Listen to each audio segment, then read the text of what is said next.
ఏపీలో ప్రధాని మోడీ పర్యటన ఏర్పాట్ల కోసం మంత్రులతో ఆర్గనైజింగ్ కమిటీని ఏర్పాటు చేసింది సర్కార్. మోడీ టూర్ ఏర్పాట్లపై కమిటీ చర్చించినట్లు మినిస్టర్ నారాయణ తెలిపారు. రాష్ట్రంలో అభివృద్ధి కార్యక్రమాలను ప్రధాని ప్రారంభిస్తారని చెప్పారు. టూరిజం అభివృద్ధికి భారీ విగ్రహాల ఏర్పాటుపై అధ్యయనం చేస్తున్నాము అంటున్న మంత్రి నారాయణతో మా ప్రతినిధి ప్రసన్న ఫేస్ టు ఫేస్. ప్రధాని నరేంద్ర మోడీ ఏపీ పర్యటనకు సంబంధించి మనతో మాట్లాడటానికి మంత్రి నారాయణ ఉన్నారు. సార్, ఈ రీలాంచ్ కార్యక్రమం ఏ రకంగా జరగబోతుంది, ఎంత విలువైన పనులు జరుగుతుంది? 2014-19లో ఆ రోజు ఈ యొక్క అమరావతి రాజధాని శంకుస్థాపన ప్రధానమంత్రి చేతుల మీద జరిగిందండి. అయితే గత ప్రభుత్వం దాన్ని నిర్విరామం చేసింది. మళ్ళా ఇప్పుడు వర్క్స్ పునఃప్రారంభమవుతున్నాయి. ఇవన్నీ కూడా ప్రధానమంత్రి చేతుల మీదే జరిపించాలని ముఖ్యమంత్రి గారు ప్రధానమంత్రి ఇన్వైట్ చేయడం, వారు 2వ తేదీ వస్తారని యాక్సెప్ట్ చేశారు. ఈ కార్యక్రమాన్ని అన్ని విధాలు ఎటువంటి ఇబ్బంది లేకుండా చేయడానికి మంత్రులతో కమిటీ వేశారు ముఖ్యమంత్రి గారు.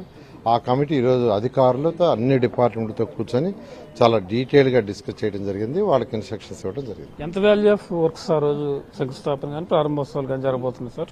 అమరావతి క్యాపిటల్ సిటీలో కానీ క్యాపిటల్ రీజియన్లో కానీ సుమారుగా 1,00,000 కోట్లకు సంబంధించిన శంకుస్థాపనలు, తర్వాత వచ్చి ఇనాగరేషన్లు జరుగుతాయి.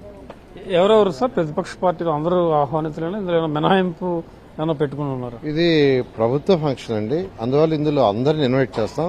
2014-19లో కూడా ప్రతిపక్ష నాయకుల్ని అందరిని ఇన్వైట్ చేస్తాం. అదేవిధంగా అందరిని కూడా ఇన్వైట్ చేయడం జరుగుతుంది. మీరు అక్కడ విగ్రహం పరిశీలించారు గుజరాత్ లో, స్టాచ్యూ ఆఫ్ లిబర్టీ.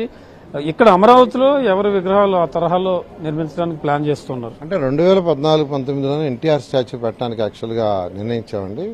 ఆ నేపథ్యంలో 14-19లో కూడా నేను యాక్చువల్గా అక్కడ పోయి పటేల్ గారి విగ్రహాన్ని పరిశీలించాను.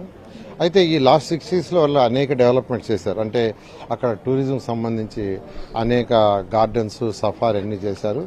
అందుకని యాక్చువల్గా అధికారులతో పోయి స్టడీ చేశాను. ఖచ్చితంగా there is a lot of development. దాదాపు 16 హోటల్స్ వచ్చినాయి. అంతకుముందు అయితే ఒక్క హోటలే ఉండింది. ఈరోజు అనేక స్టార్ హోటల్స్, 3 స్టార్, 4 స్టార్ వచ్చినాయి. ఆ విధంగా టూరిజం ద్వారా రాష్ట్రానికి ఇన్కమ్ వచ్చే విధంగా చేశారని తెలిస్తే అది చేయడానికి ఇక్కడ విగ్రహం పెట్టడమే కాదు, ఆ విగ్రహం పెట్టడం వల్ల ఎన్టీఆర్ స్టాచ్యూ సరౌండింగ్స్ కూడా ఒక టూరిజం ప్లేస్ చేసి ఈ రాష్ట్రానికి ఇన్కమ్ వచ్చేది చేయడమే ముఖ్యం.